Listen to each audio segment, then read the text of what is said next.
Æthelred II, the Unready. Æthelred II came to the throne of England in 978, under circumstances that should have disqualified him from the start. His older brother, Edward, already crowned king, was murdered at Corfe Castle, almost certainly at the instigation of Æthelred's own mother or her household, and the 10-year-old Æthelred was installed in his place. Contemporary sources describe him weeping so loudly at Edward's funeral that his mother beat him with candles, which is either a piece of vivid propaganda or a very early warning sign about the kind of household he was raised in. Either way, it set the tone for a reign that lasted nearly 4 decades and accomplished little beyond a masterclass in how to make every possible situation worse. His name, Æthelred, actually means noble counsel in Old English, which later scribes twisted into an ironic pun. Æthelred Unrad, meaning ill-counseled or poorly advised, and the nickname stuck, eventually becoming Unready in modern English. It was not a compliment then, and it is not a compliment now. The defining catastrophe of his reign came on the 13th of November, 1002, the feast day of Street, Brice, when Æthelred ordered the massacre of all Danish men living in England. The St. Brice's Day massacre was not a military operation against soldiers or raiders. It was a coordinated killing of Danish settlers, traders, and their families who had lived peacefully in England for years, some for generations. In Oxford, a group of Danes sought refuge inside St. Friedwide's church, and the townspeople burned it down around them. A royal charter from 1004 describes the event with chilling bureaucratic calm, noting that Æthelred had commanded that all the Danes who had sprung up in this island, sprouting like cockle amongst the wheat, were to be destroyed by a most just extermination. Historians believe the scope of the killings varied by region, but the intent was kingdom-wide, and the backlash was severe and immediate. Sweyn Forkbeard of Denmark, whose sister Gunhilda was reportedly among those killed, intensified his raids on England with a fury that Æthelred had essentially just personally invited. Faced with Viking armies that were better organized, better led, and increasingly impossible to stop, Æthelred pioneered a policy that future generations would charitably call pragmatic, and less charitably call catastrophic. He paid them to leave. The payments, known as Danegeld, began at £10,000 of silver in 991 after the Battle of Malden, then climbed to £16,000 in 994, 24,000 inches, 1002, and reached £48,000 of silver in 1012, which was extracted from an already exhausted English population to pay an enemy who was simply going to come back next season anyway.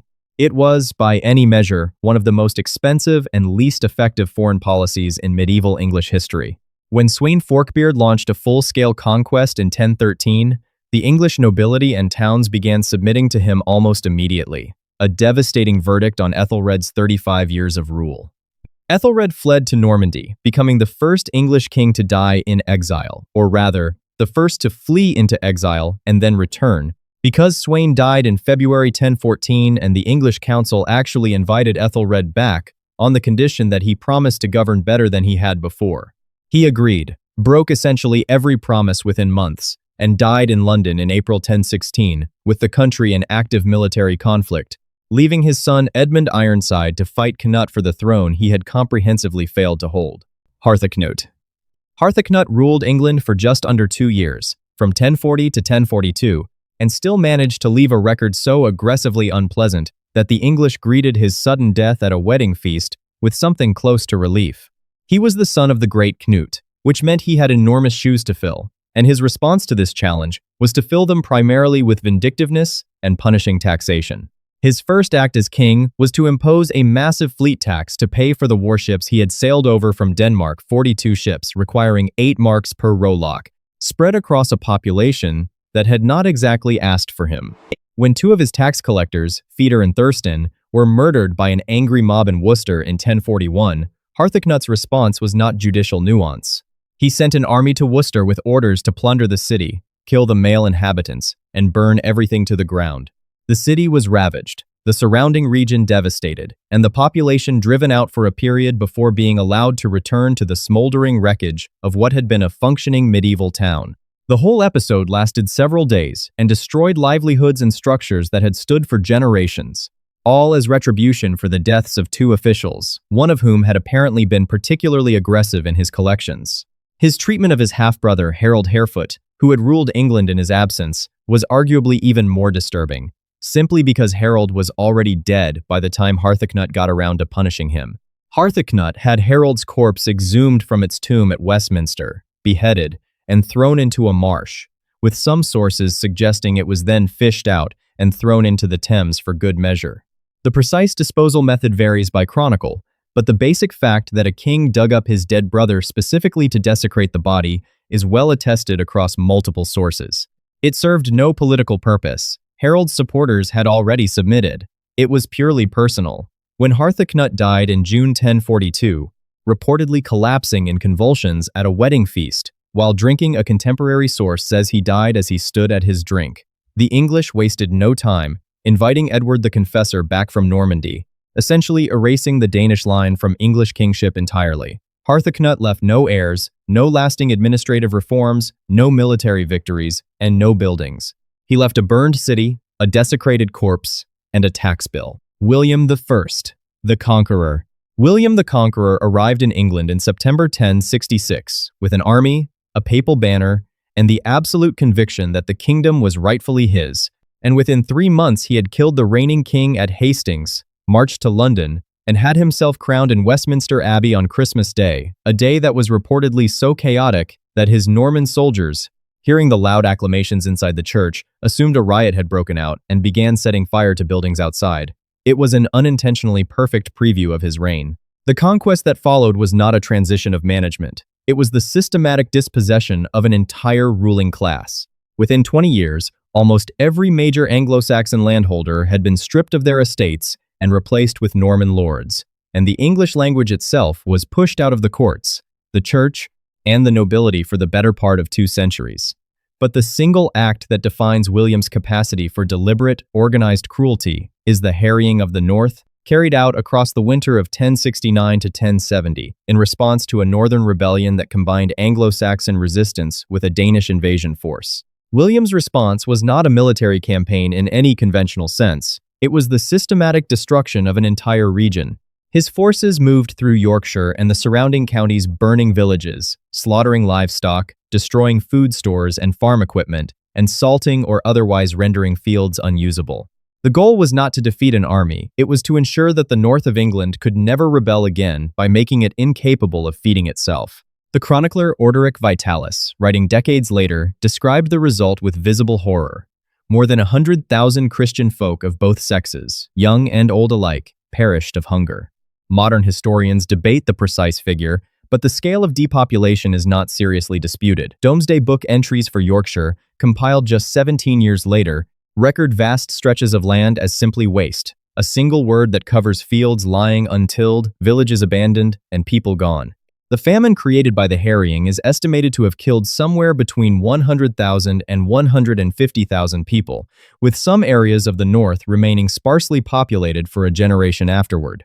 On top of this, William's forest law transformed vast tracts of English countryside into personal royal hunting grounds, where peasants who killed a deer faced blinding or castration. This at a time when those same peasants might have been genuinely hungry.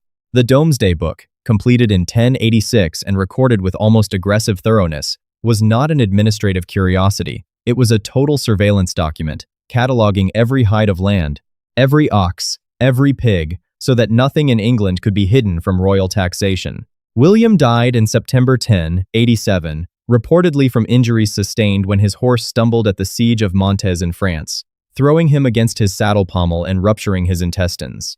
His body, left largely unattended while his court scrambled to secure inheritances, bloated in the Norman heat to the point where, according to Orderic Vitalis, it burst during the funeral ceremony, filling the church with an intolerable stench and causing mourners to flee. It is the kind of ending that feels almost mythologically appropriate. King John. King John is the rare historical villain who manages to be both comprehensively evil and staggeringly incompetent simultaneously, which is a difficult combination to achieve and an even more difficult one to survive. He didn't, dying in 1216 with his kingdom in active civil war and a French army occupying large portions of it.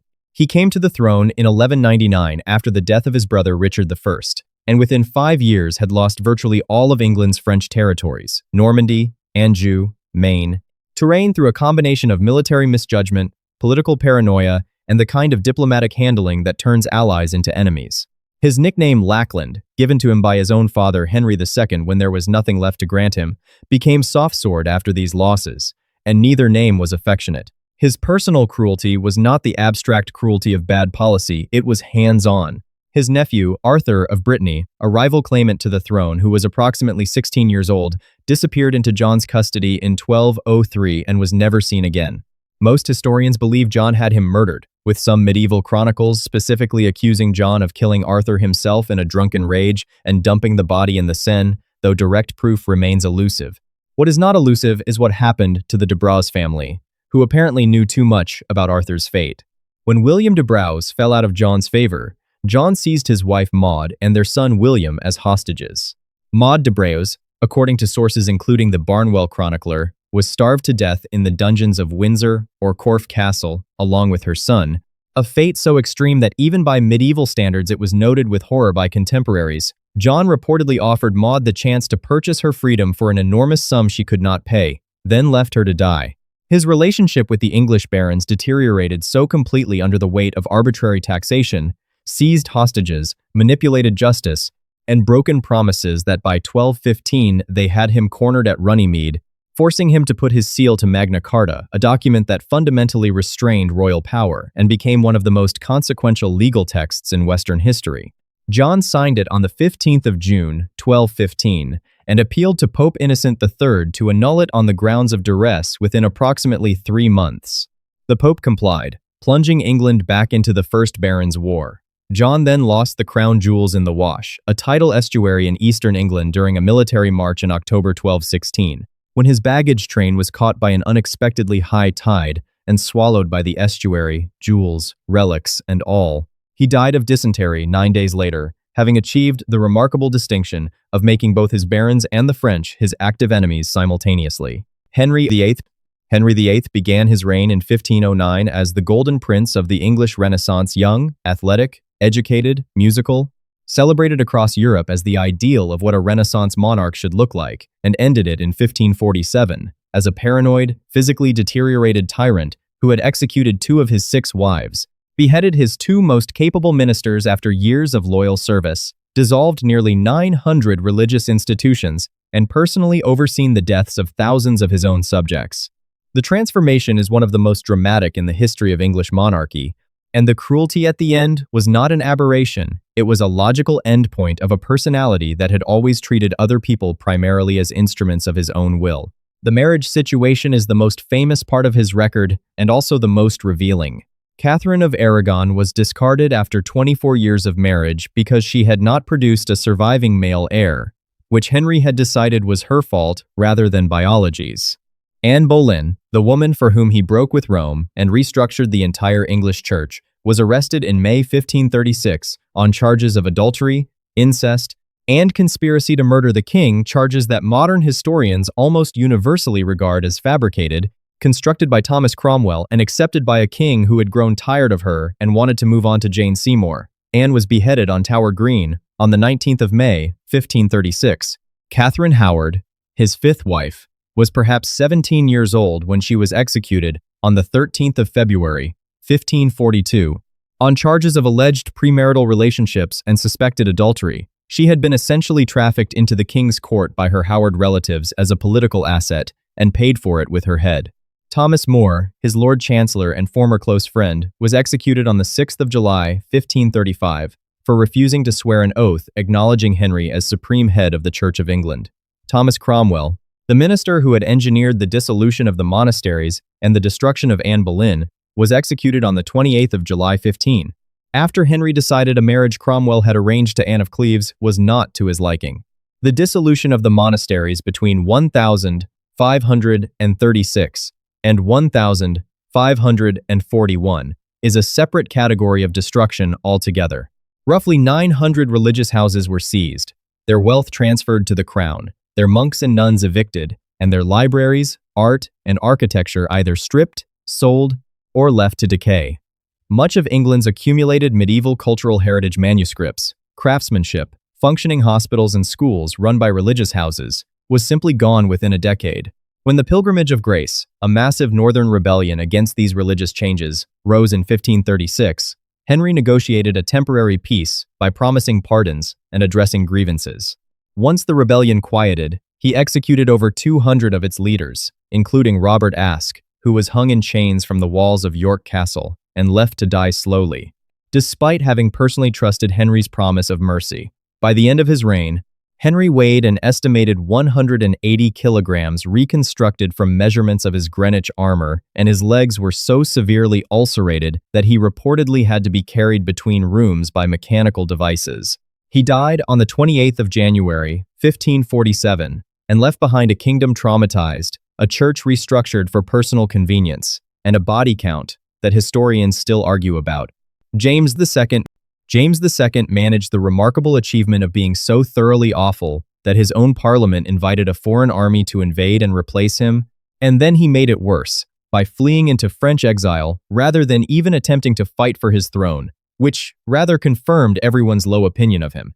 He came to the throne in 1685 as the openly Catholic brother of Charles II, and in 3 years of determined misrule he managed to alienate almost every significant power base in England: the Anglican Church, the Tory gentry, the Whig opposition, and eventually his own Protestant daughters. The Monmouth Rebellion of 1685, led by his illegitimate Protestant nephew James Scott, Duke of Monmouth, was militarily crushed at the Battle of Sedgemoor. In July, the last pitched battle fought on English soil. But what came next was the part that defined James's reign in blood.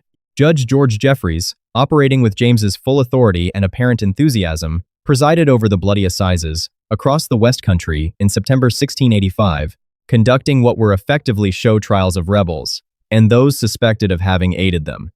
More than 300 people were sentenced to death, and approximately 800 more were transported to Caribbean penal servitude under conditions brutal enough that transportation was considered a marginally more merciful outcome than the rope. Alice Lisle, a widow of approximately 70 years old who had sheltered a rebel without knowing his precise involvement, was initially sentenced by Jeffreys to be burned at the stake, the traditional punishment for women convicted of treason before this was commuted to beheading, which Jeffreys apparently considered a significant act of leniency. Monmouth himself was executed on Tower Hill on the 15th of July, 1685, in what became infamous as one of the most botched beheadings in English history, the executioner Jack Ketch requiring 5 or more axe blows to complete the job, reportedly because he was nervous, and at some point, resorting to a knife to finish the separation.